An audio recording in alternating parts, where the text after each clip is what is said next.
warzuqna uluman tanfa'una fid dunya wal akhirah. Allahumma faqihna fid din walimna ta'wil. Allahumma rzuqna fahman nabiyyin wa hifzal mursalin wa ilhamal malaikatil muqarrabin birahmatika ya arhamar rahimin. Amin amin ya rabbal alamin. Alhamdulillah summa alhamdulillah hadratal mukarramin wal muhtaramin yang sama-sama kita hormati segenap pengurus DKM Masjid Jami Al-Ikhlas yang senantiasa diberkahi, dimuliakan oleh Allah Subhanahu wa taala, para guru, para asatidz, para orang tua, para hujjaj, para sepuh, para tokoh semua yang senantiasa diberi keberkahan oleh Allah Jalla wa ala. Mudah-mudahan Allah panjangkan umurnya, Allah sehatkan badannya, Allah berkahkan ilmunya dan segalanya, dan juga para jamaah semua, Bapak Ibu jamaah Masjid Jami Al-Ikhlas yang senantiasa diberkahi, dimuliakan oleh Allah Subhanahu wa taala. Mudah-mudahan Allah berikan sehat walafiat, ya, panjang umur, ya, dalam taat ibadah, istiqamah di jalan Allah Subhanahu wa taala, dan Allah jadikan pertemuan pada pagi hari ini di tempat yang mulia, di waktu yang penuh dengan kemuliaan, keberkahan. Allah turunkan berkahnya buat kita semua, dan juga Allah jadikan keluarga kita keluarga sakinah, mawaddah warahmah, anak keturunan semua menjadi anak-anak yang saleh dan salehah, hafidh dan hafidhah, dan mudah-mudahan kita semua dijauhkan dari segala macam bencana, bahaya, musibah ataupun yang lainnya, yang senantiasa kita berlindung kepada Allah Subhanahu wa taala. Alhamdulillah, senantiasa kita bersyukur kepada Allah dan bersolat kepada Nabi kita, Nabi besar Muhammad sallallahu alaihi wasallam. Mudah-mudahan kita senantiasa terus membuktikan, senantiasa terus menjalankan perintah Allah dan sunnah Rasulullah sallallahu alaihi wasallam. Alhamdulillah, ya, Allah masih berikan hidayah kita untuk menggerakkan hati kita, menggerakkan langkah kita ke rumah Allah Subhanahu wa taala. Sebelum kita membuka langkah kita ke tempat-tempat dunia, Allah lebih dulu menggerakkan hati kita, menuntun gerak langkah kita, ya, ke rumah Allah. Mudah-mudahan ini pertanda Allah bukakan pintu keberkahan kita di dunia maupun di akhirat. Ya, Allah bukakan pintu solusi dari segala permasalahan hidup kita. Ya, Allah buka pintu keberkahan rizki, ya, halalan thayyiban mubarakan fih, ya, rizki yang berlimpah, yang penuh dengan keberkahan dari Allah Subhanahu wa ta'ala. Di tengah saudara-saudara kita yang masih berjuang, ya, untuk mempertahankan, ya, tanah kelahirannya, ya, untuk mempertahankan, ya, tempat yang disucikan oleh umat Islam, maka subhanallah, di waktu yang mulia ini alhamdulillah semalam turun hujan, ya Pak, ya, berkah insyaallah, ya. Mudah-mudahan segala doa-doa kita diijabah oleh Allah Jalla wa'ala. Ya, kita doain saudara kita di Palestina, ya, mudah-mudahan, ya, mereka diberi kesabaran oleh Allah Subhanahu wa ta'ala, ya, diberi kekuatan oleh Allah Jalla wa'ala, yang telah gugur, ya, dijadikan sebagai syuhadanya Allah Subhanahu wa ta'ala, dan Allah hancurkan, ya, Allah luluhlantahkan kekuatan Zionis Israel, dan mudah-mudahan Allah laknat mereka. Amin ya rabbal alamin. Alhamdulillah, para jamaah semua, kita teruskan kajian kita, ya, dalam tafsir Al-Ibnu Katsir rahimahullah taala, wa nafa'ana Allahu bi'ulumi fid dharain amin. Dan insyaallah, ya, kita teruskan di dalam surah Al-A'la, ya Pak. Ya, insyaallah surah Al-A'la, ya, kemarin kalau tidak salah pertemuan terakhir itu, ya, kita telah membahas ayat pertama dan selanjutnya kira-kira sampai sanuqri'uka fala tansa. Ya, firman Allah Jalla wa ala, ya, mengingatkan kita, auzubillahi minasyaitonir rajim, bismillahirrahmanirrahim, sabbihisma rabbikal a'la. Kemudian alladzi khalaqa fasawwa walladzi qaddara fahada walladzi akhrajal mar'a faja'alahu gutha'an ahwa sanuqri'uka fala tansa.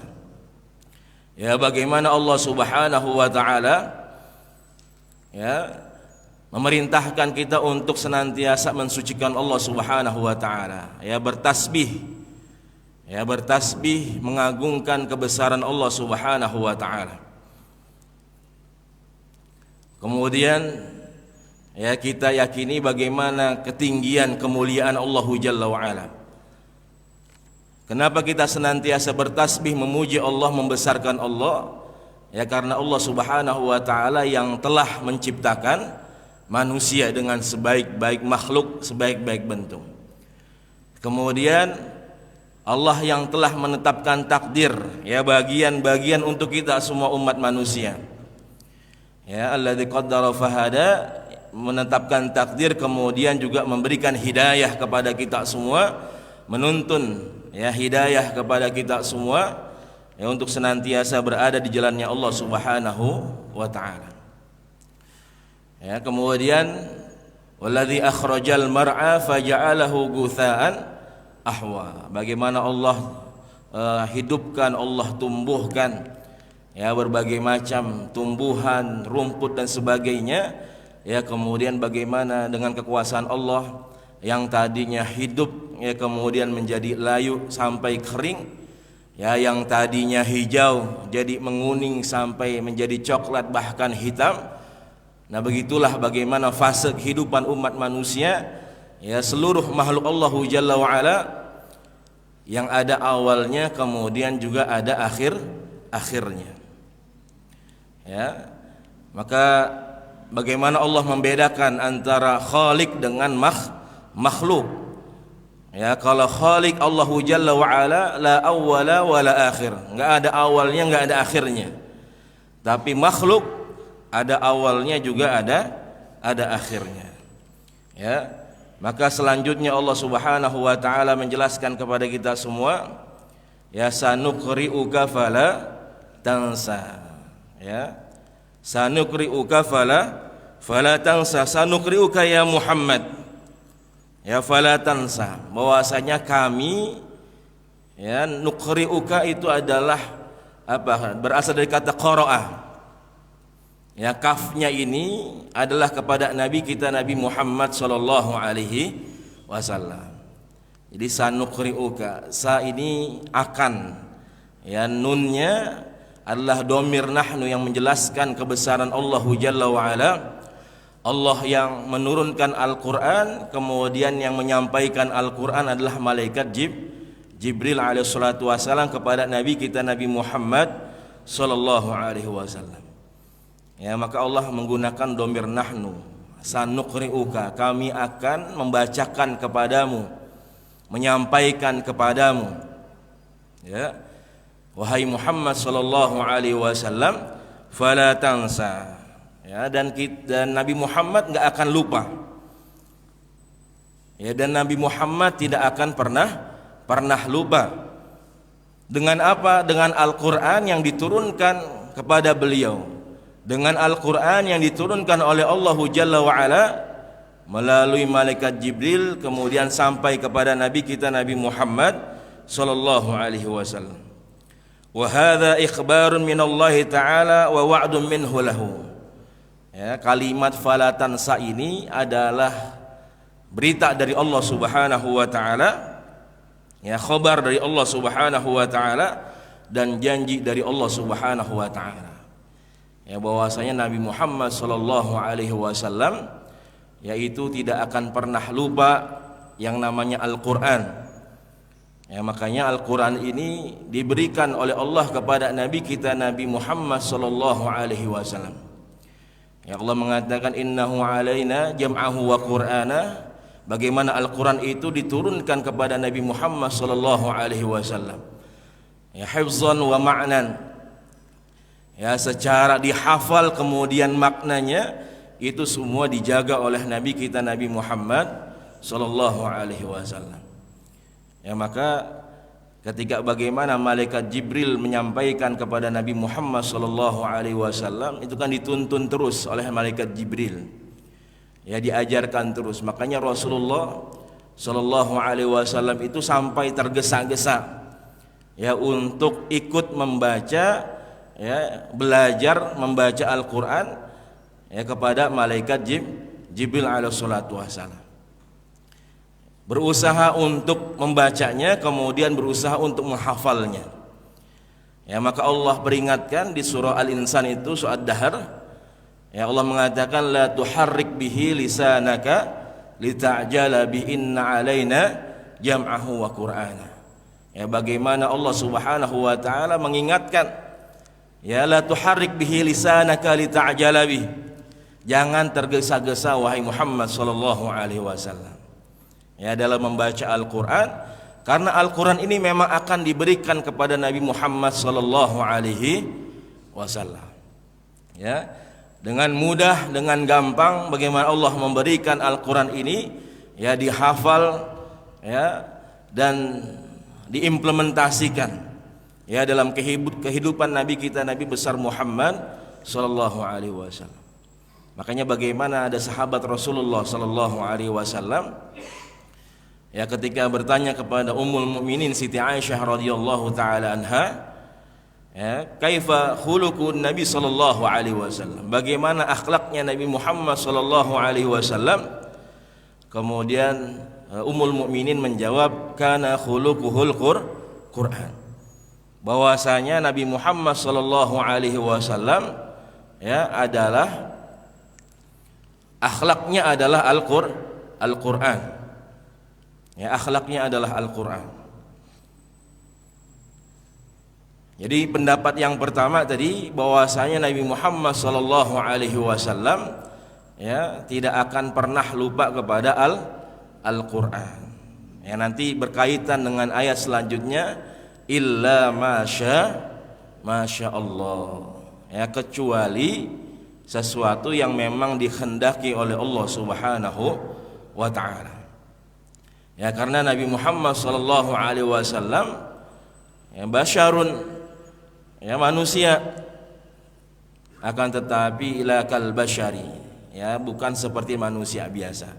Ya, Nabi Muhammad tadi diberikan kelebihan untuk bisa menghafalkan Al-Qur'an dengan mudah, memahami Al-Qur'an dengan mudah, ya, kemudian juga mengimplementasikan, mengamalkan Al-Qur'an, ya, sebagai contoh untuk kita sebagai umatnya. Ya, dan kita sebagai umatnya memang harus berusaha, ya, untuk bisa mempelajari Al-Qur'an, memahami Al-Qur'an, juga mengamalkan Al-Qur'annya. Ya, bagaimana Al-Qur'an ini bisa menjadi pedoman hidup kita ketika kita berusaha untuk belajar, ya, membaca, ya, dengan baik dan benar, kemudian berusaha untuk memahaminya. Kemudian juga adalah bagaimana usaha kita untuk mengimplementasikan, mengamalkan, ya, isi-isi dalam Al-Qur'an. Ya, Allah jelaskan ada 3 golongan yang sering kita bahas, orang yang berinteraksi dengan Al-Qur'an. Ya, Allah jelaskan yang pertama, minhum zalimun li nafsih, ada orang yang zalim dengan dirinya sendiri. Ya, artinya mereka meninggalkan Al-Qur'an, mereka tidak mau menggunakan hukum-hukum di dalam Al-Qur'an. Dan yang kedua ada wa minhum muqtasid. Kata Allah, yang kedua ini golongan yang muqtasid, ya, yang setengah-setengah. Ya, kalau hukum tersebut, hal tersebut yang disebutkan dalam Al-Qur'an, yaitu sesuai dengan hawa nafsunya, sesuai dengan keinginannya, maka dia jalankan. Dan kalau tidak sesuai dengan hawa nafsunya, bertentangan dengan keinginannya, maka dia tinggalkan. Kalau bahasa kita, ngambilnya yang enak-enak aja, betul ya Pak? Iya, ya, ngambilnya yang enak-enak aja. Itu yang kedua, wa minhum muqtasid. Yang ketiga, wasabiqun bil khairat. Ya, yang ketiga adalah orang-orang yang senantiasa berlomba untuk mengerjakan kebaikan yang diperintahkan oleh Allah di dalam Al-Qur'an. Ya, makanya di zaman Rasulullah sallallahu alaihi wasallam, bagaimana Al-Qur'an itu diharamkan untuk ditulis oleh Rasulullah sallallahu alaihi wasallam. Ya, kecuali Allah tunjuk para sahabat yang memang menjadi sekretaris Nabi Muhammad sallallahu alaihi wasallam, ya untuk menulis Al-Qur'an. Ya, tapi tidak dibolehkan secara umum seluruh sahabat ya untuk menulis Al-Qur'an. Makanya Al-Qur'an baru mulai dikumpulkan, ya ditulis menjadi satu mushaf itu di zaman ya Sayyidina Abu Bakar As-Siddiq, ya atas usulan Sayyidina Umar bin Khattab radhiyallahu taala anhu, ketika pada saat itu banyak ya hufazul Quran, sahabat-sahabat yang menghafal Al-Qur'an itu mereka banyak gugur ya dalam peperangan. Ya, maka ketika banyak yang gugur para penghafal Al-Qur'an, maka takut Al-Qur'an ini akan hilang, maka dikumpulkan ya Al-Qur'an ya menjadi satu mushaf ya sampai saat ini ya bisa kita baca, ya kita pelajari, tadabburi, kemudian kita amalkan. Ya, di zaman para sahabat Rasulullah sallallahu alaihi wasallam bahwasanya Al-Qur'an itu fis sudur la fis sutur. Ya, Al-Qur'an itu lebih banyak mereka hafal, ya mereka amalkan daripada mereka tulis. Ya, kalau sekarang Al-Qur'annya banyak tulisan, banyak mushaf, ya. Kemudian gimana Pak orangnya? Nah itu, ya kebanyakan kita malah jauh dari Al-Qur'an. Ya, kebanyakan kita jauh dari Al-Qur'an. Terkadang masih malu. Ya, belajar baca aja masih malu gitu. Jangan. Ya, jadi kita semangat untuk bisa membaca, ya, membenarkan bacaan Al-Qur'an kita. Dan di sini bagaimana Allah ingatkan illa masyaallah. Ada memang hal-hal yang dengan ketentuan Allah, dengan kebesaran Allah Subhanahu wa taala, ya, ayat-ayat Al-Qur'an itu ya dilupakan oleh Nabi kita Nabi Muhammad sallallahu alaihi wasallam. Ya, bahwasanya yang dimaksud dari illa masyaallah ini adalah yaitu ayat-ayat yang memang dihapus oleh Allah Subhanahu wa taala. Ya, kalau kita mengkaji ya ada namanya ayat nasih dan mansuh. Ya, ada bab nasih dan mansuh. Yaitu ada ayat yang memang dihapus oleh Allah Subhanahu wa taala. Ya.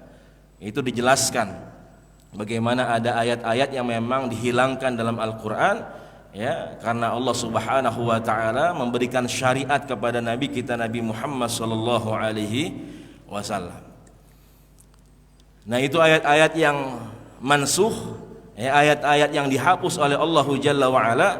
Nah, itu adalah ayat-ayat yang memang dilupakan oleh Nabi kita Nabi Muhammad sallallahu alaihi wasallam. Ya, jadi yang dilupakan adalah sesuai ya dengan apa yang dikehendaki oleh Allah Subhanahu wa taala. Ya. Kemudian selanjutnya illa masyaallah innahu ya'lamul jahra wa ma yakhfa. Ya, innahu ya'lamul jahra wa ma yakhfa. Ay ya'lamu ma yajharu bihil ibad wa ma yakhfunahu min aqwalihim wa af'alihim. Bahwasanya Allah Subhanahu wa taala mengetahui ma yajharu, ya apa yang ditampakkan dan apa yang disembunyikan, ya min aqwalihim wa af'alihim, ya dari segala perbuatan ataupun perkataan. Ya, makanya tadi Nabi Muhammad sallallahu alaihi wasallam diingatkan jangan tergesa-gesa untuk membaca Al-Qur'an. Ya, karena Allah Subhanahu wa taala Maha tahu ya apa yang diucapkan oleh hambanya, baik yang dinampakkan ataupun yang disembunyikan oleh Allah Subhanahu wa taala, ya oleh manusia ya di hadapan Allah Subhanahu wa taala. Ya. Maka di sini Allah mengatakan innahu ya'lamul jahra wa ma yakhfa. Sebenarnya ini bagi Allah Subhanahu wa taala sama saja. Ya, jadi ketika Allah Subhanahu wa taala mengetahui yang tersembunyi, maka otomatis yang nampak juga jelas lebih tahu. Ya, jadi Allah itu mengetahui yang tersembunyi, yang sembunyi aja Allah ketahui, apalagi yang nampak, ya yang jelas. Ya, tapi di sini Allah tegaskan, ya supaya apa? Supaya menjadi perhatian buat kita semua. Ya, innahu ya'lamul jahra wa ma yakhfa. Ya, bahwasanya Allah mengetahui dari segala perbuatan kita ataupun ya perkataan kita, baik yang kita sembunyikan maupun yang kita ya tampakkan. Ya, ini semuanya bagi Allah Subhanahu wa taala mudah. Ya. Kemudian selanjutnya ya ini menjelaskan ya bahwasanya ya Al-Qur'an ini ya jadi dalam kehidupan kita para jamaah semua, ketika kita mengamalkan kebaikan ya, ketika kita mengerjakan perintah Allah Subhanahu wa taala. Nah, ini ada beberapa tafsiran yang mengatakan bahwasanya ketika misalkan kita mengerjakan sholat, maka itu kita sedang menampakkan ya, sedang menampakkan perintah yang Allah perintahkan di dalam Al-Qur'an. Ya, innahu ya'lamul jahra wa ma yakhfa. Ya, jadi setiap perbuatan yang kita lakukan ya, sholat berjamaah ya, ketika dalam Al-Qur'an Allah jelaskan wa aqimus sholata wa atuz zakat. Dirikan sholat kemudian tunaikan zakat.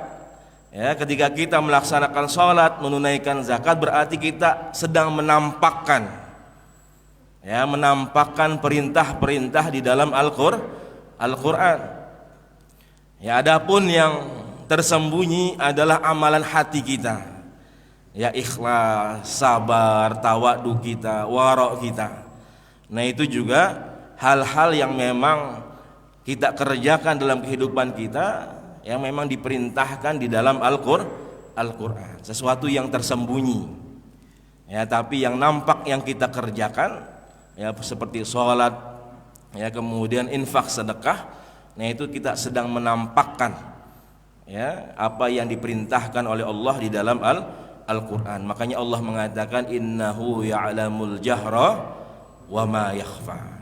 Ya, bahwasanya Allah Subhanahu wa taala mengetahui apa yang disembunyikan dan apa yang ditampakkan ya dari diri manusia. Kemudian ayat ke-8 Allah mengatakan wa nuyassiruka lil yusra ay nashalu 'alaika af'al khair wa aqwalihi wa nashra'u laka syar'an sahlan samhan mustaqiman 'adlan la i'waj la i'wijaj fihi wala haraj wala usra.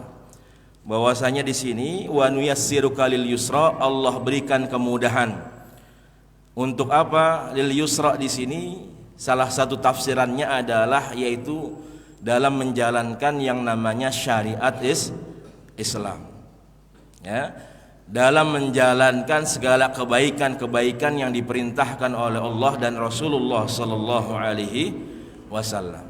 Ya, wa nuyassiruka, dan Allah berikan kemudahan untuk Nabi kita dan kita semua sebagai umat Rasulullah sallallahu alaihi wasallam lil yusra ya, kemudahan untuk menjalankan syariat Islam, mengerjakan kebaikan. Ya, di tafsir Ibnu Katsir menjelaskan ya af'alul khairu aqwalih, mengerjakan segala ya kebaikan baik perkataan maupun perbuatan.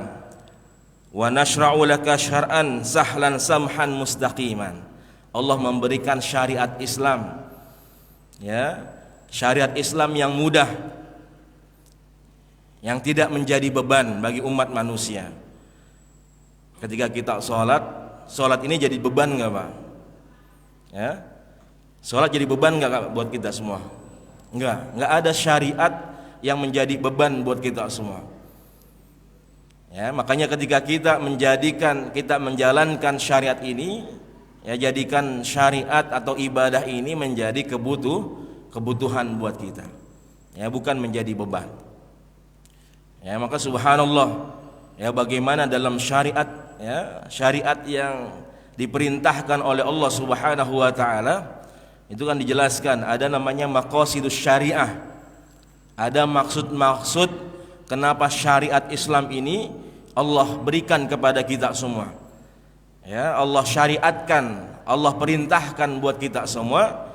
Ya, dalam ulama fiqh menjelaskan ada setidaknya ada 5 Ya, ada 5 maqasidus syariah, ada 5 tujuan-tujuan dari syariat Islam. Yang pertama yaitu hifzuddin, menjaga agama. Ya, makanya kenapa kita diperintahkan untuk membela Allah, ya, membela agama Islam. Allah katakan in tansurullah yansurukum wa yusabbit aqdamakum. Ketika kita menolong agama Allah, maka Allah akan menolong kita semua, ya, dan senantiasa membimbing, ya, gerak langkah kita semua. Ya, kenapa ketika ada Al-Quran dihinakan kita harus bela, kita harus punya sikap. Ya, ketika Nabi Muhammad Rasul kita, Nabi kita dilecehkan, kita harus marah. Ketika ada simbol-simbol agama, ya, simbol-simbol kemuliaan ajaran Islam dihinakan, kita harus marah, punya sikap. Ya, apalagi Baitul Maqdis adalah kiblat pertama orang Islam, kaum muslimin. Ya, bagaimana sahabat Rasulullah sallallahu alaihi wasallam, ya, Sayyidina Barra bin Azib radhiyallahu taala anhu, itu beliau menjelaskan kunna shalaina ma'an Nabi Muhammad sallallahu alaihi wasallam ba'dal hijrah. Kami setelah hijrah itu salat bersama Rasulullah sallallahu alaihi wasallam selama 16 bulan sampai 17 bulan. Itu masih menghadap Baitul Maqdis, Masjidil Aqsa. Ya. Jadi sebelum turun perintah untuk memindahkan kiblat di dalam surah Al-Baqarah itu, jadi Rasulullah dan para sahabat ketika hijrah di Madinah itu selama 16 bulan sampai 17 bulan salatnya itu menghadap Masjidil Aqsa. Ya. Apalagi Masjidil Aqsa penuh dengan keberkahan dari Allah Subhanahu wa taala. Ya, tempat ketiga yang disucikan oleh Allah dan Rasulullah sallallahu alaihi wasallam. Ya, la tashaddur rihal illa bi salasati masajid. Jangan kalian berpergian kecuali, ya, ketiga tempat yang disucikan oleh Allah Subhanahu wa taala. Ya, Masjidil Haram wa masjidi hadza, kata Rasul, Masjid Nabawi, kemudian Masjidil Aqsa. Masjidil Haram pahala salatnya berapa, Pak? Berapa dibalas oleh Allah pahala salatnya Masjidil Haram? 100.000. Ya, mi'atu alfin. Ya, 100.000 kali dibalas, kali lipat oleh Allah Subhanahu wa taala. Masjid Nabawi 1000 kali lipat oleh Allah Subhanahu wa taala. Masjidil Aqsa 500 kali lipat oleh Allah Subhanahu wa taala dibalas untuk kita semua. Ya.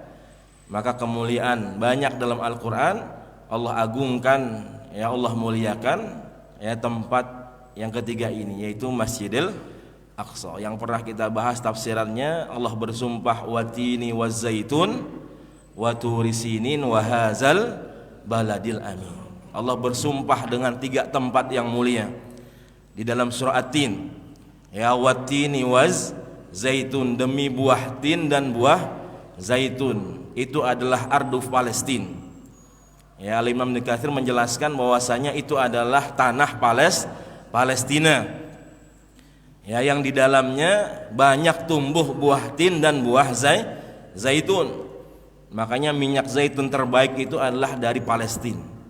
Ya, karena di dalam Palestina itu, tanah Palestina, banyak tumbuh buah tin dan buah zaitun. Ya, watini wa zaitun wa tu risini, dan demi gunung Tursina, ya, tempat Nabi Musa alaihissalatu wassalam berkhalwat, ya, menerima wahyu dari Allah Subhanahu wa taala. Kemudian yang ketiga wahazal baladil amin, dan Allah bersumpah dengan tanah yang penuh dengan kemuliaan juga, ya, dari Allah Subhanahu wa taala, yaitu Makkatul Mukarramah, yaitu tanah Mekah, yang di situ adalah lahirnya Nabi kita, Nabi besar Muhammad sallallahu alaihi wasallam. Ya, makanya Masjidil Aqsa ini, ya, bukan sekedar masalah saudara-saudara kita, tapi ini adalah masalah kita bersama umat muslim di seluruh dunia. Ya, kalau Allah ingin hancurkan Israel, Zionis, mudah bagi Allah Subhanahu wa taala.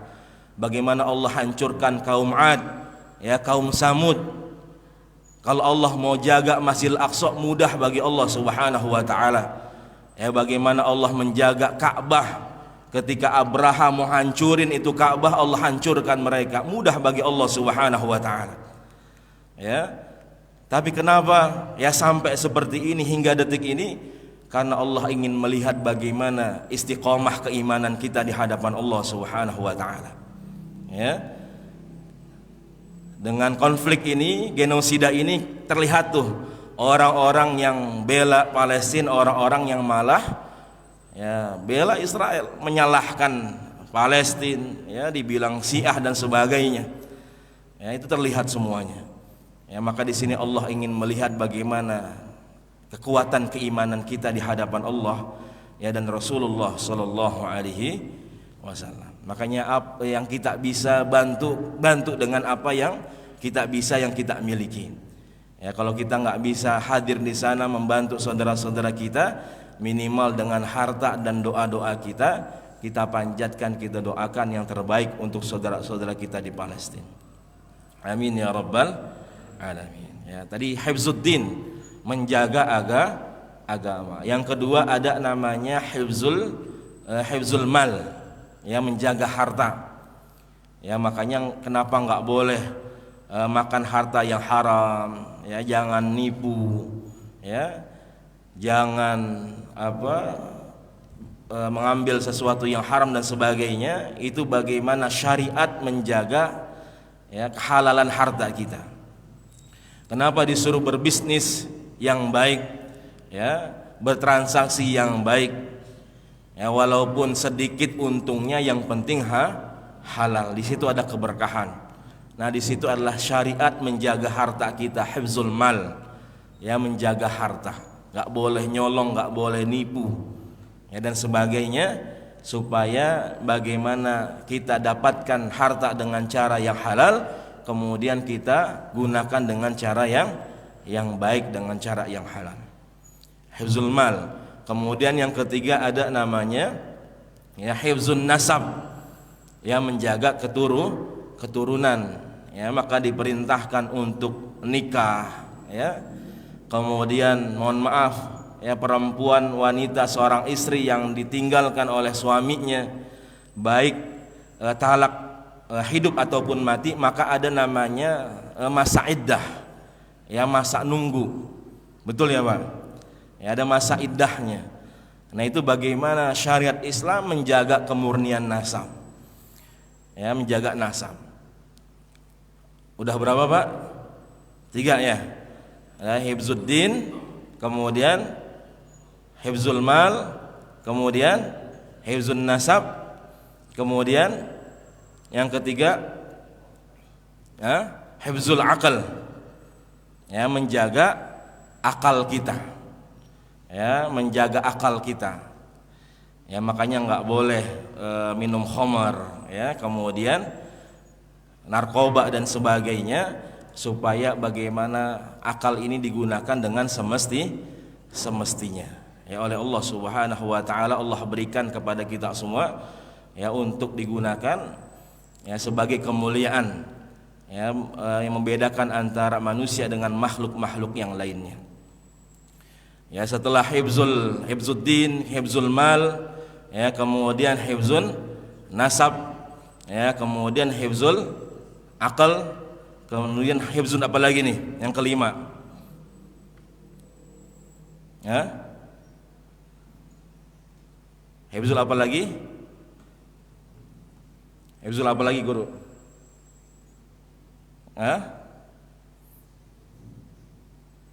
Hifzul apa Pak? Yang kelima nih, kayak pernah udah bahas kita nih. Menjaga akal, ya menjaga apalagi tadi nasab, kemudian menjaga harta, kemudian menjaga keturunan, kemudian yang terakhir ada namanya hifzun nafas, menjaga jiwa. Ya makanya kenapa nggak boleh memfitnah, ya menggibah, ya nggak boleh menghinakan saudara kita, merendahkan ya orang lain, bahkan membunuh orang lain. Hifzun nafas, dijaga jiwanya. Ya, Rasulullah mengatakan kalau manusia sudah mengatakan syahadat, sudah bersaksi bahwasanya Allah Tuhannya, kemudian bersaksi Nabi Muhammad adalah nabinya, maka jiwanya semuanya dijamin oleh Allah Subhanahu wa taala. Ya, jiwanya, darahnya, hartanya, keluarganya itu dijamin ya dalam ajaran Islam. Jadi nggak boleh seenaknya ditumpahkan darahnya, nggak boleh seenaknya hartanya diambil, ya nggak boleh kehormatannya seenaknya dihinakan. Nah itu kalau kita lakukan semua berdosa di hadapan Allah Subhanahu wa taala. Ya, jadi jiwa itu dijaga oleh Allah Subhanahu wa taala. Ya, itu syariat yang Allah perintahkan kepada kita semua, yang semuanya ada tujuannya. Ya, maka Allah mudahkan. Ya, bagaimana dalam kaidah usul fiqh ad-daruratu tubihul mahzuran. Bagaimana yang namanya syariat itu kalau memang dalam keadaan emergensi, keadaannya darurat, maka dibolehkan sesuatu yang tidak semestinya dilakukan boleh dilakukan. Yang tadinya dilarang maka boleh dilakukan. Ya. Ini yang dihadapi oleh saudara-saudara kita kemarin ketika saya sebulan di Hong Kong itu, yang dihadapi oleh para tenaga kerja Indonesia adalah mereka kesulitan untuk ibadah para jamaah semua. Ya, jadi semangat keagamaan mereka itu luar biasa. Jadi mereka menggunakan hari libur mereka. Jadi pemerintah Hong Kong ini juga luar biasa. Jadi pemerintah Hong Kong ini membebaskan kegiatan agama apapun di dalam negara mereka selama itu ada izinnya. Ya, jadi tidak ada yang namanya Islam itu ditindas, Islam itu dihinakan. Ya, Islam itu umat muslim dizolimkan, enggak ada. Tapi semuanya dibebaskan, silahkan selama kegiatan itu baik dan punya izin. Nah itu saudara-saudara kita perlu bimbingan, ya perlu arahan. Mereka haus akan nilai-nilai agama. Ya karena mereka 6 hari itu mereka kerja. Ya, mereka kerja, bahkan ketika mereka kerja itu majikannya ada yang nggak boleh. Ya, jadi melarang mereka untuk sholat. Jadi masih ada orang-orang Hong Kong itu yang bandel lah istilahnya. Padahal negaranya sudah membebaskan, ya, tapi ya oknum-oknum atau individu-individu ini mereka masih melarang saudara-saudara kita untuk menjalankan ibadah. Ya, makanya di situ kita berusaha untuk memberikan peringatan, ya, memberikan pengertian kepada orang-orang Hong Kong tersebut. Ya, apalagi kemarin masalah Palestina. Jadi orang Hong Kong itu rada cuek dengan Palestina. Ya. Mereka dalam hidup mereka itu orang Hong Kong itu lu gue gitu. Yang penting gue bisa hidup, ya bisa kerja dan sebagainya. Ya padahal masalah Palestina ini bukan sekedar masalah agama tapi masalah kemanusiaan. Ya, nilai-nilai kemanusiaan, genosida ini pembantaian umat manusia. Ya. Nah itu. Jadi saudara-saudara kita yang di sana, ya dia mau sholat saja susah, Pak. Ya, makanya alhamdulillah kita di sini punya kerjaan enak, ya alhamdulillah ibadah juga enak, bisa kumpul sama keluarga. Ya, di Hong Kong itu kebanyakan yang kerja adalah wanitanya, istrinya. Ya, yang nyari nafkah ke luar negeri adalah istrinya. Terkadang kita tanya suaminya kerja enggak, ada yang enggak kerja. Ya, ada yang kerja juga. Ya, dan perjuangannya, pengorbanannya luar biasa. Jadi ada yang sampai nangis ketika memang nggak boleh sholat, ya di rumah majikannya, ya nggak boleh sholat, dia harus nyuri-nyuri buat sholat. Ya Ustadz gimana saya nggak boleh sholat oleh majikan? Ya saya bilang jangan sampai tinggalin, sholat sebisa kita. Kalau harus tiduran, pura-pura tidur, udah sholat saja. Ya sampai mereka bilang di kamar mereka, jadi ada dari mereka itu yang nggak punya kamar. Ya, jadi mereka harus tidur di ruangan yang nggak ada pintunya, ya. Dan dia harus tidur sama majikannya. Biasanya mereka itu mengasuh para lansia, ya neneknya, kemudian kakeknya.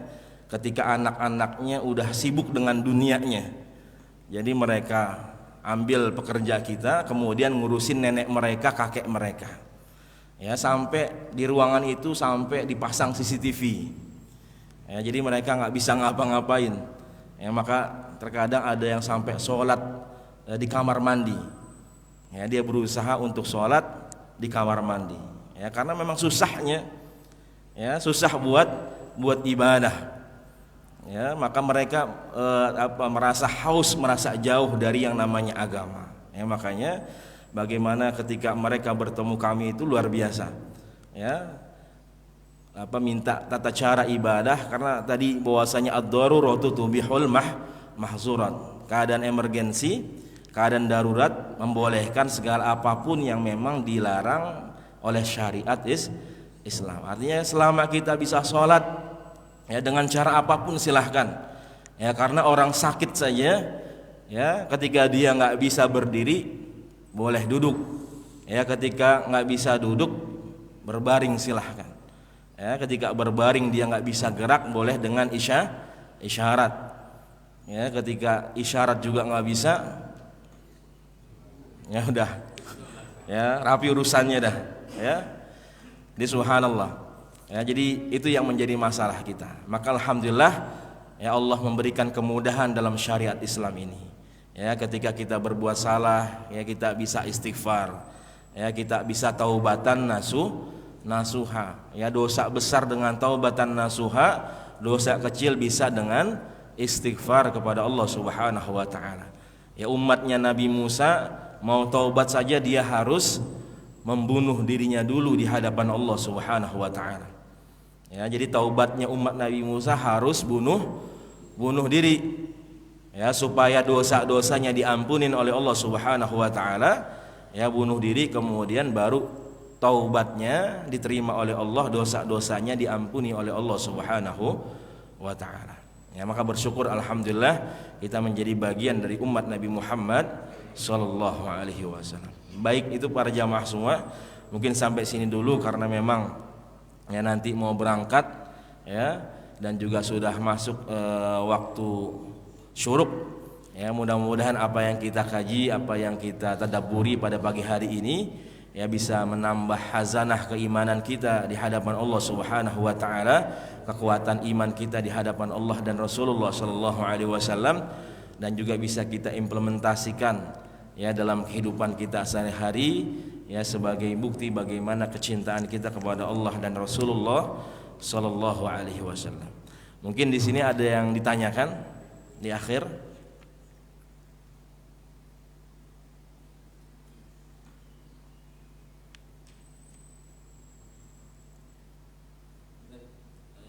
Ya, silakan. Waalaikumsalam warahmatullahi wabarakatuh.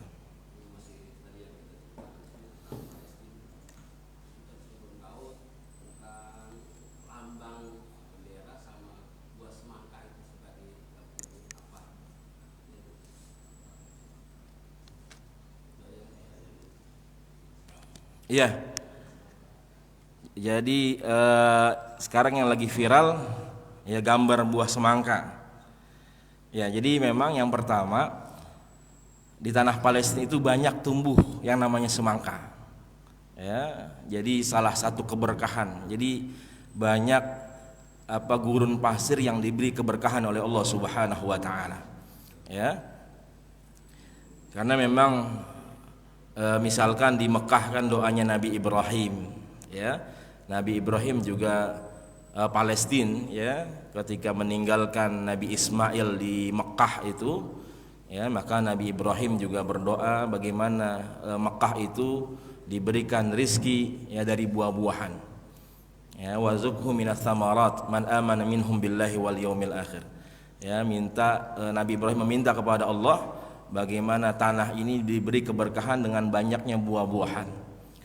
Ya, begitu juga ardu Palestina, salah satu banyak buah yang tumbuh adalah tadi buah semangka itu.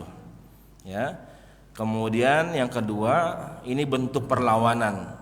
Ya, karena Israel dan negara-negara ya yang memusuhi Palestina itu mereka melarang untuk mengibarkan bendera Palestina.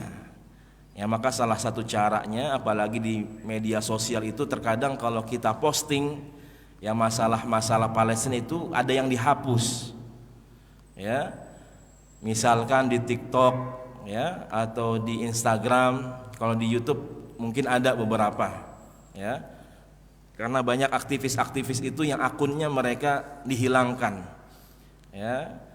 Maka ketika kita memposting nama Palestina atau bendera Palestina, ketika dihapus maka salah satu caranya yaitu diganti dengan buah semangka itu.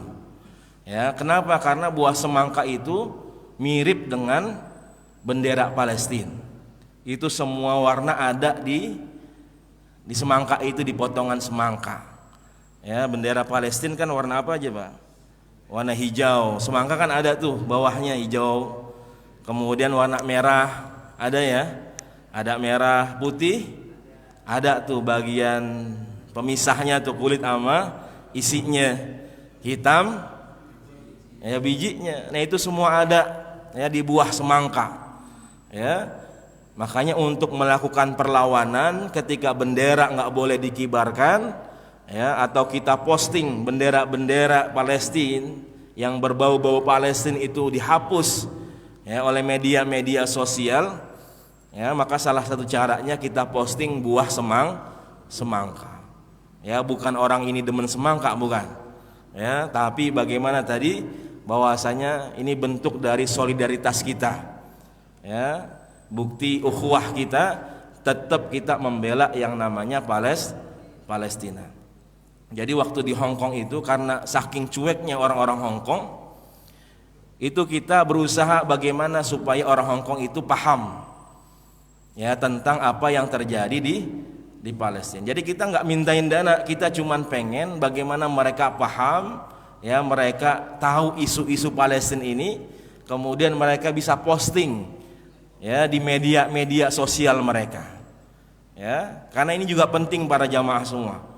Ya, karena banyak ya media sosial itu ketika kita posting kekejaman Israel ya, kebiadaban Zionis ini banyak yang dihapus oleh mereka ya, sehingga dunia nggak tahu ya, dunia menyalahkan Palestina dan sebagainya. Nah, maka ini bentuk dari ya solidaritas kita, bentuk bagaimana ukhuwah kita ya, kepedulian kita kepada saudara-saudara kita di Palestina ya. Maka nggak tahu nih, semangka kayaknya harganya naik kayaknya sekarang ya. 8.000, ada yang 10.000 ya, saya cari ada 10.000 ya kayaknya ya. Wallahu a'lam bishawab. Ada lagi atau cukup?